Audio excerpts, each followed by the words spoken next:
Bom dia, irmãos. Graça e a paz do nosso Senhor e Salvador Jesus Cristo. Amém? Que Deus abençoe você, que Deus abençoe sua família. Hoje estamos reunidos para mais uma EBD, a nossa Escola Bíblica Discipuladora. Temos o estudo de número 27 hoje, da página 148, com o tema de Educação Religiosa. E está retirado de 2 Timóteo, capítulo 2, verso 15, que diz o seguinte: procura apresentar-te a Deus aprovado, como obreiro que não tem do que se envergonhar e que maneja corretamente a palavra da verdade. Irmãos, educação religiosa, educação cristã é algo que tem na igreja desde sempre. Desde que a igreja foi fundada lá em Atos dos Apóstolos, que a igreja começou lá no início do primeiro século, a igreja tem educação religiosa. E a função da educação religiosa na igreja é para informar, formar e transformar. Primeiro ela informa ao cristão o que é, como que ela é, o que tem a ver o seu conteúdo a ser transmitido. Depois ela tem a função de formar, forma o caráter cristão, forma tudo aquilo que a pessoa será dentro da igreja, e depois ela transforma, onde ela pega aquele homem que estava morto nos seus delitos e pecados, transforma esse homem, transforma essa pessoa, e ele passa a ser um servo, um verdadeiro obreiro, um verdadeiro cristão nas mãos de Deus. E a educação religiosa é um dos principais pilares, um dos mais importantes da igreja. A denominação batista, especificamente, cresceu muito no Brasil através da educação religiosa. Foi um grande recurso, foi uma grande ferramenta evangelística, foi uma grande ferramenta missionária que os nossos missionários que vieram aqui para o Brasil para começar o trabalho batista usou no início da formação da nossa denominação aqui no Brasil, e que houve um grande impacto, houve uma grande aceitação, e através da educação religiosa nós conseguimos obter e alcançar vários estados do nosso Brasil. E o primeiro tópico que nós trazemos aqui na nossa EBD é, tópico número 1, é a educação religiosa no Antigo e no Novo Testamento. Bom, a educação ela começou, o processo de formação do indivíduo existe desde a origem do povo hebreu. Os descendentes de Hermes, que está em Gênesis 10, versículos 21 e 25, são os primeiros requisitos, as primeiras amostras que a Bíblia nos fala sobre a formação de indivíduo. Bom, segundo alguns estudiosos, alguns historiadores, acredita-se que no ano 2000 a.C., na antiga Suméria, havia numerosas escolas de escribas, onde se ensinava religião, vida palaciana e negócios do Estado. A escola, na sua formação, não ensinava geografia, história, não ensinava isso. Se ensinava sobre o comércio, sobre moralidade, sobre educar, sobre obedecer ao pai, obedecer à mãe, sobre costumes, ensinava esse tipo de coisa, bem diferente do que nós temos hoje.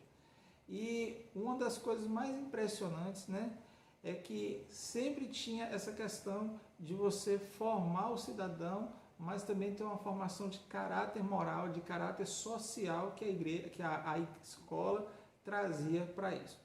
E no Antigo Testamento, você vê esse tipo de coisa, por exemplo, na vida de Samuel. O pequeno Samuel, filho de Ana, que ficou na supervisão de Eli, ele ali tinha uma educação religiosa com o sacerdote Eli. Eli passou a ser o mestre de Samuel, vamos dizer assim, o tutor de Samuel, e ali ele desenvolveu, ele cresceu, ele aprendeu, ele prosperou em muita coisa, porque graças ao quê? À educação que Eli deu para ele. Ele ensinava tudo o que ele podia para Samuel, e Samuel assim foi crescendo e aprendendo. Bom, em Israel, no povo de Deus, havia uma classe de escribas, assim como no Egito. O povo de Deus ficou 430 anos no Egito, então eles conheceram bem a cultura, sabiam o que era. O Egito era uma das civilizações mais desenvolvidas, tanto financeiramente, como intelectualmente, como belicamente. Então, o povo de Deus, que ficou bastante tempo lá no Egito, mesmo sendo escravos, aprendeu muita coisa da cultura, aprendeu muita coisa da religião, do social e, inclusive, da necessidade da leitura e tudo mais. Moisés, por exemplo, Deus escolheu Moisés para ser o libertador do povo de Deus, não porque simplesmente Moisés foi para o deserto, mas não, porque ele tinha conhecimento, ele tinha capacidade, ele foi educado no Egito, dentro do palácio, então ele recebeu a melhor educação que podia, ele recebeu o melhor treinamento que podia, ele recebeu tudo do bom e do melhor que podia ser recebido naquela época para um príncipe. Afinal de contas, Moisés era o príncipe do Egito, né, juntamente com o seu irmão. E mesmo Israel, durante o período que nós chamamos de pós-exílio, havia classe de educadores, como sacerdotes e escribas, e todos eram versados na lei. A gente vê isso em Esdras capítulo 7, versos 6 e 10, e Neemias capítulo 8, versos 9 e 13. Então, a educação no Antigo Testamento, ela era real, ela era concreta, ela existia. Não era um bando de homens e mulheres analfabetos que não conheciam nada, pelo contrário, eram homens extremamente inteligentes, escritos, com intelectualidade destacável, porque era um povo que buscava aprender. Tanto que Deus levantou esses homens para que eles pudessem escrever a Bíblia Sagrada, pudessem escrever a palavra de Deus que Deus teria para se revelar para nós. Todos esses sistemas haviam entre os povos do antigo mundo, como os babilônios, sumérios e egípcios. Os sacerdotes e escribas, eles eram responsáveis pela educação religiosa e moral. Mas a educação, a escrita, não era como nós, hoje que nós usamos a letra A, B, C, não era assim. Era diferente, eram ideogramas, eram pictogramas que se foi baseado na primeira tipo de escrita, que era o tipo de escrita cuneiforme. Depois você pode pesquisar aí sobre o que é escrita cuneiforme. E no Antigo Testamento, o povo de Deus, eles tinham a ênfase na educação, como eu falei anteriormente, em não somente formar o cidadão intelectual, mas também moral, preparar ele para um bom comércio, preparar ele para um casamento, preparar ele para a vida religiosa, para ser um bom pai, um bom marido, para que ele pudesse entender toda a lei, tudo aquilo. O povo de Deus fazia questão de ensinar desde do berço. O pai e a mãe tinham um compromisso e a obrigação de ensinar aquele pequeno judeu sobre as normas da religião judaica, sobre os costumes e tudo mais. A educação, podemos dizer assim, começava dentro de casa.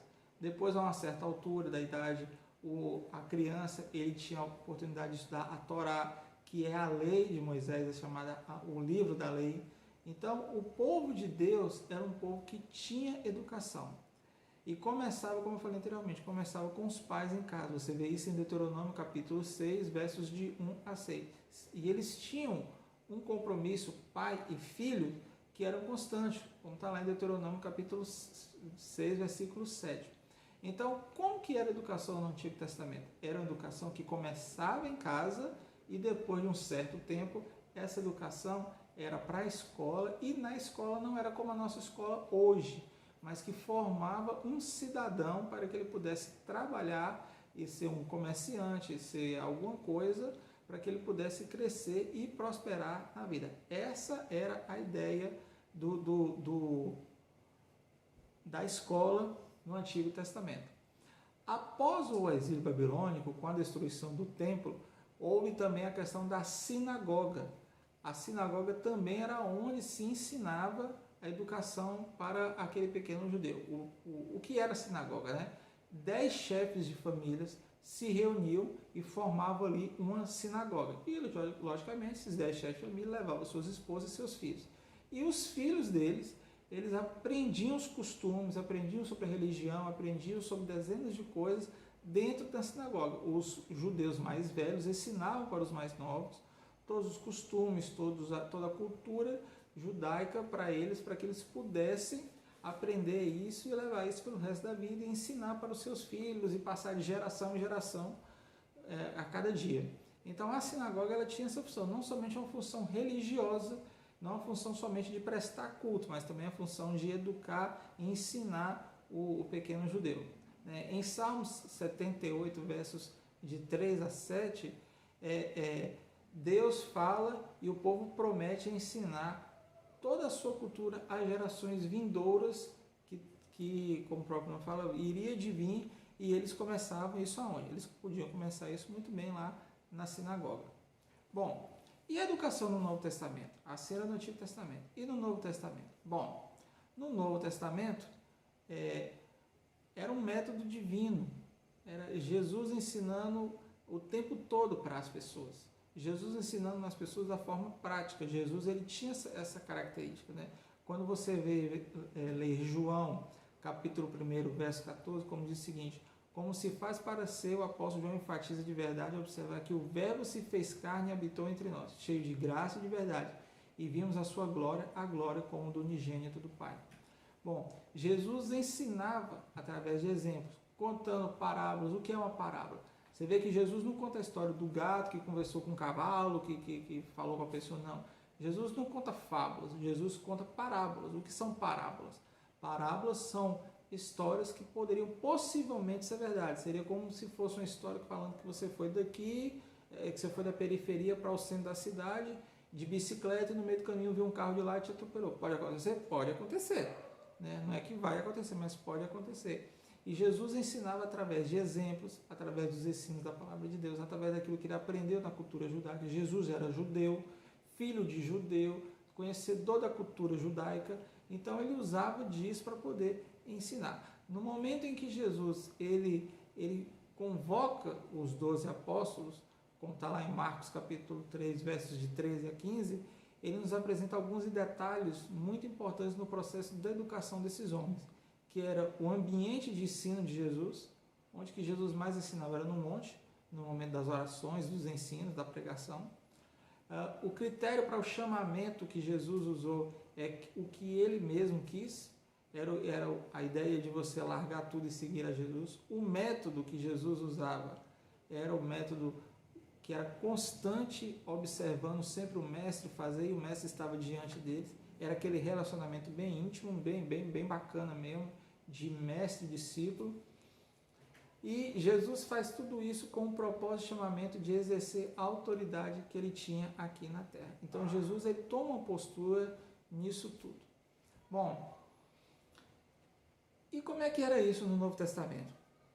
A educação no Novo Testamento era um aprendizado baseado na Bíblia e no poder do Espírito Santo. A Bíblia era a base daquele povo, né? Não como a Bíblia que nós conhecemos hoje, porque a Bíblia como nós conhecemos hoje foi criada muitos anos depois, mas através dos ensinos que veriam a se tornar a Bíblia, né? E era algo que era instigado por Deus, era algo que era dado por Deus, e Deus usava disso para poder trabalhar com seu povo, ensinar seu povo e criar um povo diferente, um povo separado, como era assim que ele tinha a ideia. Então, a educação do Novo Testamento ele era muito baseada na palavra de Deus. Bom, a gente sabe também que com o período do helenismo, o período em que, quando se encerra o livro de Malaquias, e aí vai para o livro de Mateus, e dizem que ali tem o chamado período interbíblico, que durou aproximadamente 400 anos, nesse momento surgiu na história do povo o Império Grego. E a presença de um dos maiores imperadores da Grécia, que foi Alexandre o Grande, ele conquistou o mundo antigo, no que se podia chamar de mundo antigo, e ele diversificou a cultura do povo, ele diversificou a cultura dos gregos, para que ele pudesse ali ensinar e helenizar todo o mundo antigo. Então, foi se criando a ideia de um mundo diferente do mundo nosso. Então começou-se a pregar sobre filósofos, sobre filosofia, Platão, Sócrates e todas essas pessoas. E ali os gregos eles helenizam o mundo antigo, e através dessa helenização vem também a cultura. Ensina a sua língua, os seus costumes, sua religião, tudo aquilo que eles acreditavam, e ali se forma mais uma cultura, mais uma educação diferente. E se era um povo que era um povo intelectual, era o povo grego. Era o povo que trouxe essa ideia de valorizar o intelectualismo. E então tudo no Antigo Testamento era um motivo de ensino. Até mesmo o batismo, Jesus ensinava através do batismo. A ceia, Jesus ensinava através da ceia. Das histórias nas sinagogas, quando o apóstolo Paulo visitava uma cidade ou outra, ele ia diretamente nas sinagogas. E a igreja também educava, ensinando através de seus escritos e costumes. Bom, responsabilidade e de investimento no ensino. Só existe uma maneira de você estudar, é aprender estudando. mas requer tempo, requer dedicação, requer esforço, requer investimento. Pessoas que querem galgar um cargo acima na empresa ou crescer no seu trabalho, crescer na sua vida, eles têm que se arriscar a investir dinheiro mesmo em uma boa educação, em uma boa faculdade, em pós-graduação, mestrado, doutorado e por aí vai dezenas de coisas. Mas há uma necessidade disso. Há uma necessidade também de você buscar qualidade, ensinos de qualidade. Ah, mas fulano de tal ele ensina, é mais barato, esse aqui é mais caro, mas ele está te dando um ensino de qualidade.